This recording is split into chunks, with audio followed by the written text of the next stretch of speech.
কি দারুণ।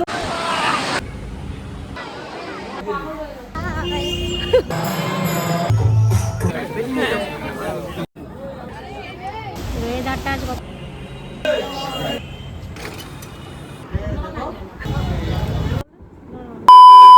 Good morning and welcome back to my channel. I guess তোমরা আমার থাম্বনেল দেখে বুঝেই গেছো আমরা কোথায় যাচ্ছি। চলো, ঠিক 3 থেকে 4 দিন আগে প্ল্যান করেছিলাম যে কালিম্পং সাইডে যাব, বাট 3 থেকে 4 দিনে প্ল্যান করলে সেটা তো এক্সিকিউট করা সম্ভব না। আর একা গেলে তাও সম্ভব। বাসের টিকিট রয়েছে, সিঙ্গেল ট্রাভেল করলে বাসে গেলে ঠিক আছে, বাট অত দূর বাবা মাকে নিয়ে বাসে জার্নি করাটা খুবই হেক্টিক হয়ে যাবে। আর ট্রেনে তৎকালে টিকিটও পাচ্ছিলাম না, আর সেই জন্য এখন আমরা প্ল্যান করলাম কোথাও না কোথাও ঘুরতে যেতেই হবে। আপাতত দার্জিলিং এর প্ল্যানটা ক্যান্সেল করে এখন আমরা যাচ্ছি দীঘার মন্দারমণি। আর ফ্যামিলির জন্য বাজেট ফ্রেন্ডলি রিসোর্টটা আমি অনেক খুঁজেছি, যাই হোক একটা আমি পেলাম, সেটাই আমি বুক করেছি আর তোমাদের সাথে সেটাও শেয়ার করব।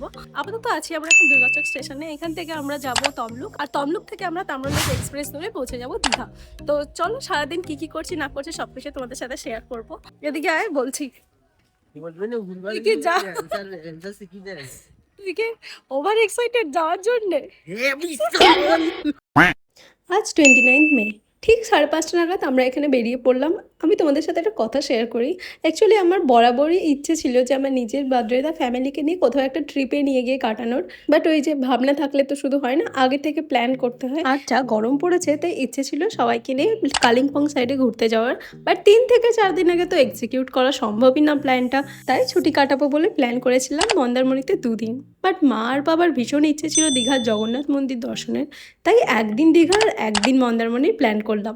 এই যে বেরিয়ে পড়লাম, এখন আছি আমরা স্টেশনে। আর এই দেখো কার দেখা পেলাম। আমার না ছোট থেকে এদেরকে ভীষণ ভয় লাগে। শুরু করলাম লোকাল ট্রেন থেকে জার্নি। এটা 6:15 হলদিয়া থেকে হাওড়া যাওয়ার লোকাল ট্রেন, যেটা আমরা 7টা নাগাদ পৌঁছে গেলাম তমলুক স্টেশন। আর এই সকালের রোদটা তো এখন বেশ ভালো লাগছে, পরে কি হবে তা বলতে পারছি না। আর বাইরে বেরোলে কিছু না কিছু তো চটপটি খেতে ইচ্ছেই হয়, তাই এখানে সকাল সকাল খাচ্ছি মশলা মুড়ি। ঠিক 7:20 নাগাদ চলে এলো তাম্রলিপ্ত এক্সপ্রেস। এটা না লোকাল ট্রেন ছিল, যার জন্য ভিড়টা তো তোমরা দেখতেই পাচ্ছ। অনেকক্ষণ পর এই সিটটা পেলাম। আর লোকাল ট্রেনে একটা কেউ হবে না, এটা তো হতেই পারে না। এই যে ঝামেলা শুনতে শুনতে আর এই গরমে নিজে তো আলু সেদ্ধ হয়ে গেছি পুরো।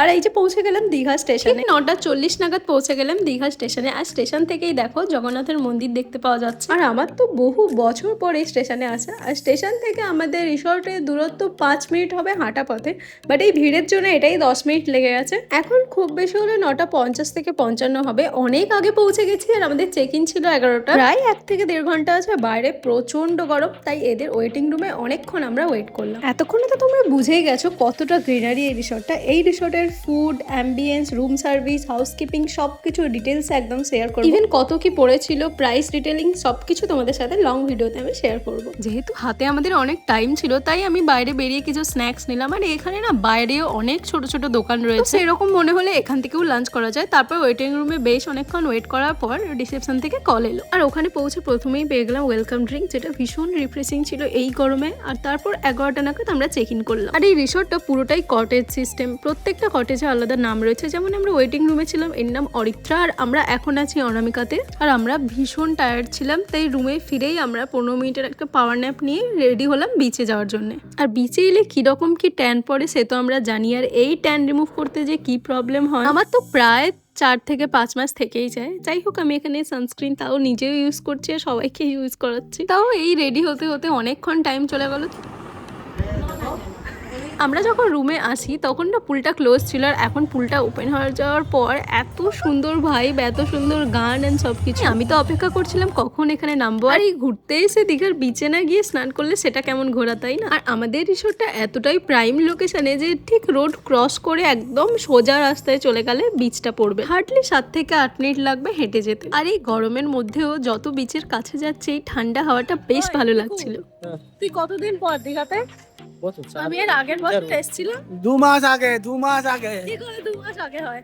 2 মাস আগে আসছি। হ্যাঁ, মাকে নিয়ে দেখ দুর্গা পূজার পিকনিকে। ওখানে পৌঁছে প্রথমে তো ডাবের জল খেলাম। আর তারপরে দেখো এত ভিড়, আমার তো দেখেই মাথা খারাপ হয়ে গেছে। আমার তো মনে হচ্ছে না আমি নামবোই না। তারপর তো একটু ফাঁকা জায়গা থেকে আমরা ওখানে নামলাম। আর না নামলে আমি সত্যিই রিগ্রেট করতাম। আমরা এত মজা করেছি এখানে।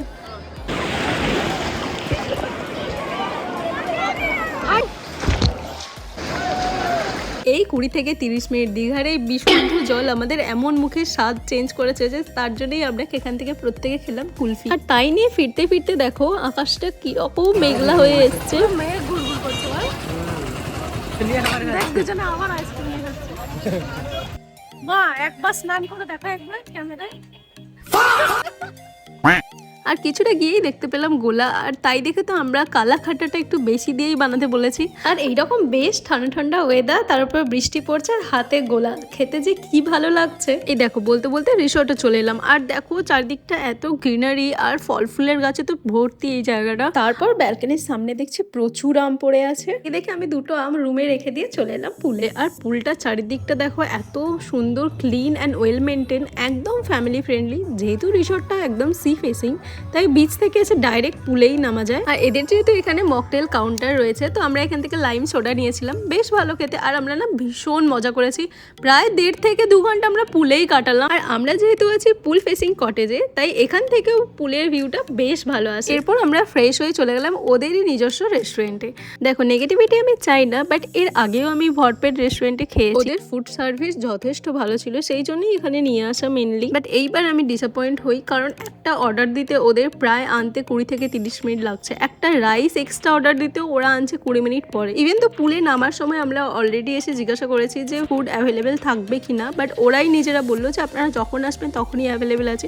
সেই অনুযায়ী আমরাও কিছু অর্ডার দিইনি, তাই দুটো ডিশ নিয়েই আমরা ওখান থেকে লাঞ্চটা করে বেরিয়ে আসি। বাট আমি সাজেস্ট করবো লাঞ্চটা আগে থেকেই অর্ডার দিয়ে দিও, তাহলে তোমরা ঠিকঠাক টাইমে পেয়ে যাবে। আর বাইরে বেরিয়ে দেখছি ওয়েদারটা তো বেশ সুন্দর, সেই বৃষ্টি শুরু হয়েছে আর চারিদিকটা যেন ওয়েদারটা এক নিমেষে চেঞ্জ হয়ে গেল। বাঙালি হয়ে ঘুরতে যাই আর যেখানেই যাই, ভাত ঘুম না দিয়ে তো আমরা নিজেরা আরো বেশি টায়ার্ড হয়ে পড়বো। সেই জন্য কিছুক্ষণের একটু ঘুম দিয়ে বিকেলে রেডি হয়ে গেলাম রাতের দীঘা দেখার জন্য। এই যে এক চুটকিতে রেডি হয়ে গেলাম, এত তাড়াতাড়ি যদি রেডি হতে পারতাম আমার বাড়ির লোকের থেকে খুশি কেউ হতো না। মন্দির বন্ধ হয়ে যায়।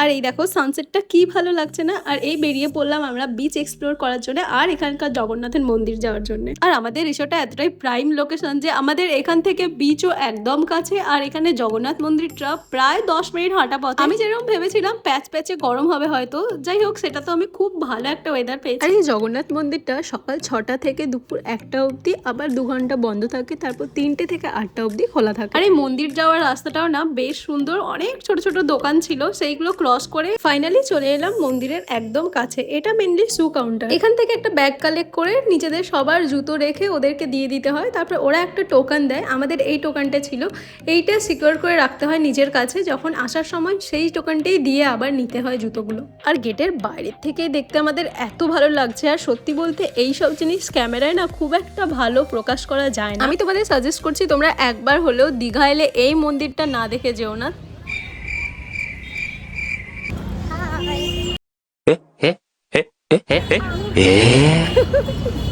আমরা এখানে ঢুকছি গেট নাম্বার 2 থেকে। এখানে ঢোকার সময় কিছু রেস্ট্রিকশন রয়েছে, তো আমার এই সেলফি ট্রাইপডটা না ওরা অ্যালাউ করেনি, তাই টোকেন কেটে ওদের ওখানেই রেখেছিলাম। 5 বা 10 টাকা নিয়েছিল হয়তো, আমার এক্স্যাক্টলি ঠিক মনে নেই। আর এই দেখো কালার কম্বিনেশনটা জাস্ট দেখো, এত সুন্দর লাগছে না দেখতে, দারুণ।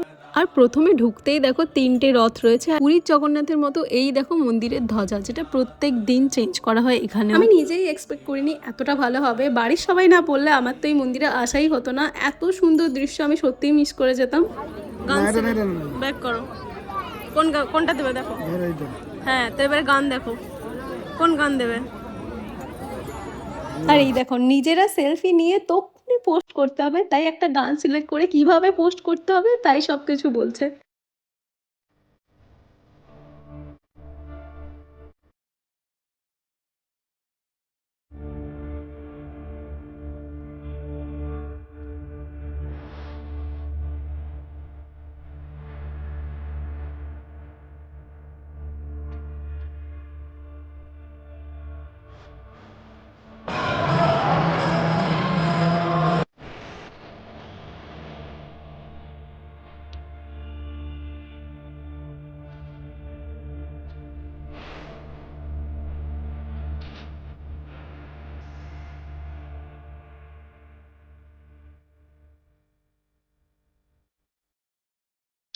যা দেখলাম তা কখনোই ভোলার না, এত সুন্দর। তারপর এখান থেকে বেরিয়ে দেখো এতদিন পর কি আইসক্রিম পেয়েছি। এই কেসের কুলফিটা খেতে এত ভালো লাগে আমাদের, ছোটবেলাতে এটা প্রচুর খেতাম আর এখন তো বলতে গেলে প্রায় উঠেই গেছে। সেই ছোট ছোট দোকানগুলো দেখতে দেখতে এখন আমরা চলে যাচ্ছি বিচে। আর এইবারে এসে যা বুঝলাম দীঘা আগের থেকে অনেক বেশি উন্নত হয়েছে। আর মন্দির থেকে বিচে যাওয়ার বেশ খালি একটা রাস্তা পেয়েছি, তো সেইখান থেকেই চললাম। আর এই দোকানটা থেকে তো বেশ কিছু জিনিস কিনেছি। এই তো হাঁটতে হাঁটতে পৌঁছেও গেলাম সমুদ্রের একদম ধারে। আর ঘুরতে এসে ভুলভাল কিছু খাবো না, এটা তো হতেই পারে না। তাই শুরু হলো ভাজাভুজি দিয়ে। বেশ অনেকক্ষণ এইখানে বসেছিলাম, অনেকক্ষণ গল্প করলাম। আর ওয়েদারটা যেহেতু ভীষণ ভালো ছিল তাই আমাদের ঘুরতেও কোনো প্রবলেম হয়নি। আর কিছুটা এগিয়ে গিয়ে খেলাম আমরা ঘুগনি, যেটা ছিল একটু এক্সট্রা তেঁতুল জল দিয়ে। খেয়েছিস? কেমন খেতে? জানিস না? এটা हाँ, मतलब वो अलग ही लेवल का बंदा था। এর সাথে তো গোটা রাস্তায় ঝগড়া চলতেই থাকবে। আর ও পড়ে আছে সেই সাবুর পাপড়ে। যদি তোমরা টক পছন্দ করো তো বিচ সাইডে এসে এই জেঠুর দোকানের ঘুগনি একবার ট্রাই করে দেখতে পারো। ওয়েদারটা আজ কত সুন্দর। তারপর চলে এলাম ওদের ফুড মার্কেটে। আর এখানে গিয়ে প্রথমেই ট্রাই করলাম ফুচকা। আর ঘুরতে যাই আর যেখানেই যাই ফুচকা ট্রাই তো মাস্ট করতেই হবে। আর পূর্ব মেদিনীপুরে ফুচকা নিয়ে আলাদা করে কিচ্ছু বলার নেই, কারণ এখানের ফুচকা সব থেকে বেশি ভালো হয়। এরপর পুরো মার্কেটটা বেশ ভালোভাবে ঘুরলাম, অনেক কিছু জিনিস কেনাকাটা করেছি। আর তারপর সি বিচে গিয়ে সি ফুড না ট্রাই করে তো আমরা ফিরবোই না। আর এই সামনে গিয়ে না কোনটা নেব বুঝতেই পারছি না, কারণ সবগুলো দেখেই না কেমন জানি লাগছিল, সবগুলো কালার মেশানো। তাই অনেকটা খোঁজার পর যে জিনিসগুলো চেনা তার থেকেই অর্ডার দিই প্রন ফ্রাই, যেটা আরেকটু ফ্রাই হলে হয়তো ভালো হতো। জানি না এটা কাঁচা ছিল বলে আমার সামনে তারপর ভেজে দিয়েছে বলে এটা মনে হয়েছে নাকি জানি না। তারপর নিলাম ভেটকির রোস্ট আর এরপর ছিল পমফ্রেট ফ্রাই।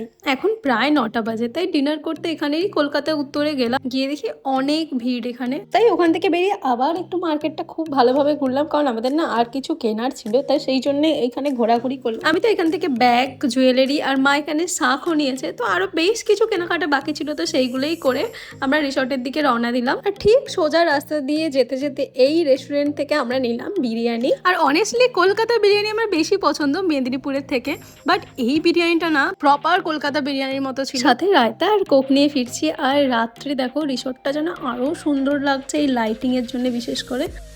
আই থিঙ্ক তোমরা বুঝেই গেছো এটা কোন রিসোর্ট, তাও আমি এর পরের ভিডিওতে অবশ্যই বলবো। আর এই লাইটিং এর জন্য না রাত্রে আমাদের রিসোর্টটা আরো ভালো লাগছিল। আরেকটা জিনিস, আমরা ছিলাম অনামিকা বিতে। এটা অনামিকা দুটো কটেজ রয়েছে, অনামিকা এ আর বি। আর এখন প্রায় 10টা বাজে, তাই তাড়াতাড়ি মেকআপটা রিমুভ করে ফ্রেশ হয়ে চলে গেলাম ডিনার করতে। এখানে অনেক কিছু গোছানো বাকি আছে, কাল আমাদের 11টা নাগাদ চেক আউট করতে হবে। এটা ছিল নেক্সট দিন না আমাদের সানরাইজ দেখার কথা ছিল, বাট সকালে তো উঠতেই পারিনি। আর বাইরে এসে দেখি দুজন সানরাইজ দেখে এখানে এসে ফটোশুট চলছে। আর আমাদের না উঠতে লেট হয়ে গেছে, তাই ঠিক 8:30 নাগাদ আমরা চলে যাচ্ছি ব্রেকফাস্ট করতে। আর দেখো এখন পুলটা ক্লোজ। আর সকাল সকাল দেখো চারিদিকে কত আম পড়ে আছে এখানে। আর ব্রেকফাস্টে তো অনেক অপশন ছিল, আর অনেক অপশন থাকলেই আমরা ভুলটা চুজ করি। ছিল ব্রেড, ফ্রুটস, পোহা, আরও ছিল লুচি, ঘুগনি। এটা লুচি বলা ভুল, পুরিই বলা যায় এটাকে। আর বয়েল এগ ছিল। আর এই পুরি থাকতে কন্ট্রোল করে ব্রেড নেবো এটা তো আমি পারবোই না, তাই বেশ হেভি ব্রেকফাস্ট করেই এখান থেকে বেরোচ্ছি। এরপর আমি আর ভাই বেরোলাম ক্যাব বুক করতে মন্দারমণি যাওয়ার জন্য। এরা না যা ইচ্ছে দাম বলে, অ্যাকচুয়ালি এদের কাছে বার্গেনিং করলে তবেই তোমরা কমে পাবে। এরা এসিতে 1000 বলছিল, আর নন এসিতে এটা 1200 বা 1400 এরম কিছু একটা বলছিল। তাও যদি কালকের ওয়েদার থাকতো তাও আমরা অটোয় যাওয়ার কথা ভাবতাম। আর এত গরমে না অটোতে নিয়ে গেলে খুব কষ্ট হবে। যাই হোক আমরা এখানে প্রত্যেকে রেডি, কাল তো অলরেডি আমরা প্যাক করেই রেখেছিলাম। এরপর বাইরে এসে বেশ ফটোজ, ভিডিওস অনেক কিছুই নিলাম, কারণ এটাই আমাদের মেমোরিজ হয়ে থাকবে। এরপর বাইরে বেরিয়ে এই রিসর্টের ঠিক সামনেই এই ক্যাবটা আমি বুক করেছিলাম। ওনাকে আমি এসি 1000-এ বুক করে এসেছি, বাট এখন উনি বলছেন 1600 লাগবে, কারণ এটা গোয়া রিসর্টটা হলো একদম শেষে। বাট ওনার তো তখন আমি অলরেডি বলেছি কোথায় যাব না যাব। ব্যাস মোটামুটি এটা কেওসের পর অন্য একটা ক্যাব ধরে এখন আমরা যাচ্ছি মন্দারমণি। আর এই রাস্তাটা দেখো কতটা সুন্দর, এই দারুণ ভিউ এনজয় করতে করতে আমরা এখন চলে যাচ্ছি আমাদের নেক্সট ডেস্টিনেশন। আর ওখানে গিয়ে সারাদিন কি কি করলাম, কোন রিসর্টে গিয়ে উঠলাম, সবকিছুই ডিটেলসে তোমাদের সাথে আমি ডে 2-তে শেয়ার করবো। চলো দেখা হচ্ছে ডে 2-তে। ভিডিওটা ভালো লাগলে অবশ্যই লাইক আর কমেন্ট করে দিও। এখনের জন্য টাটা, বাই।